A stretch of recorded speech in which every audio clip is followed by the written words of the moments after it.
Salom do'stlar, bugun sizlar bilan S diskini tozalashni o'rganamiz. Uning uchun Windows R tugmasini ezib,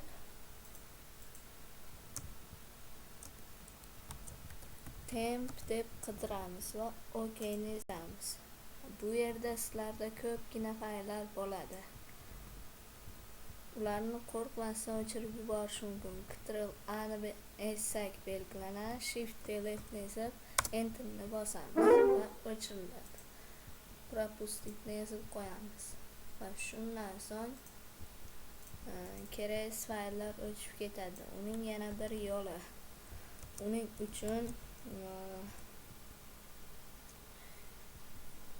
mana shunaqani ezib temp deb turib yana mana shu belgini qo'yamiz va OK ni bosamiz va bu yerda mana sizlarda ham ko'pgina fayllar bo'ladi. Ctrl+A ni ezamiz.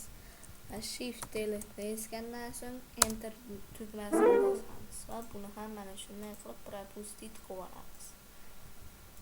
Undan so'ng yana bir yo'li.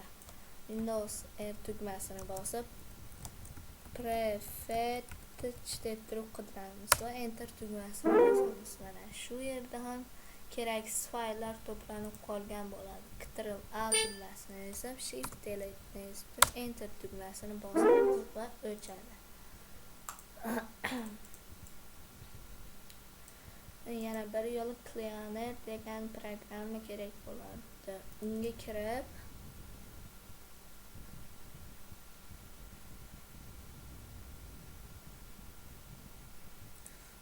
kiramiz.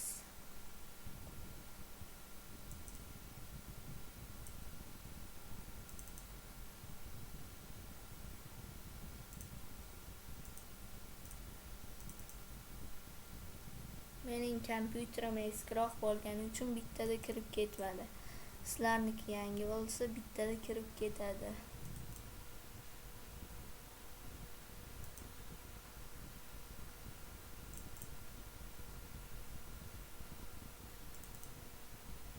Mana kirdi.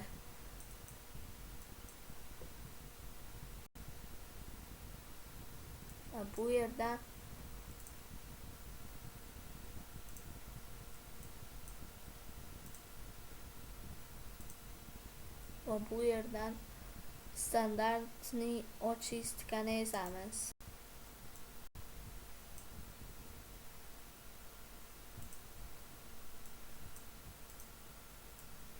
Va bu yerda mana shunday oyna ochiladi. Va bu yerdan analizni ezamiz. Va analiz qiladi. Mana shuncha KB bor ekan va очисткani ezamiz. 100% bo'lgandan so'ng mana shuni ezib turib продолжить. Va bu ham 100% bo'lib o'chib ketadi.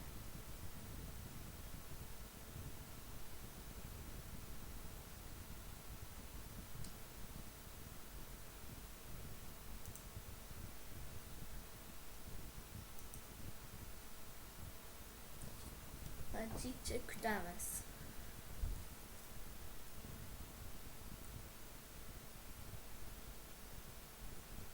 Bu 100% bo'lgandan so'ng приложениyaga o'tamiz.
Mana 100% ham bo'ldi. Yana ochistgani ezamiz.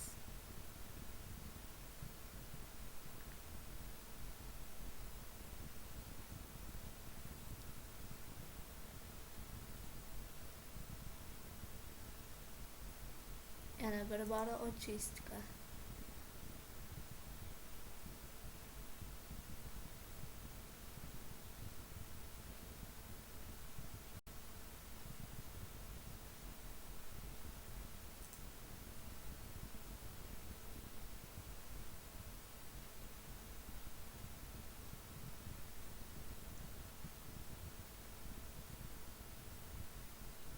Va mana keraksiz fayllarni ham o'chirib oldik. Endi приложение degan joyga o'tamiz.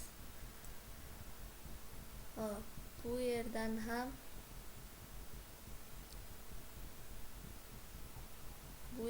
ham analiz beramiz. Va очистка tugmasini ezamiz.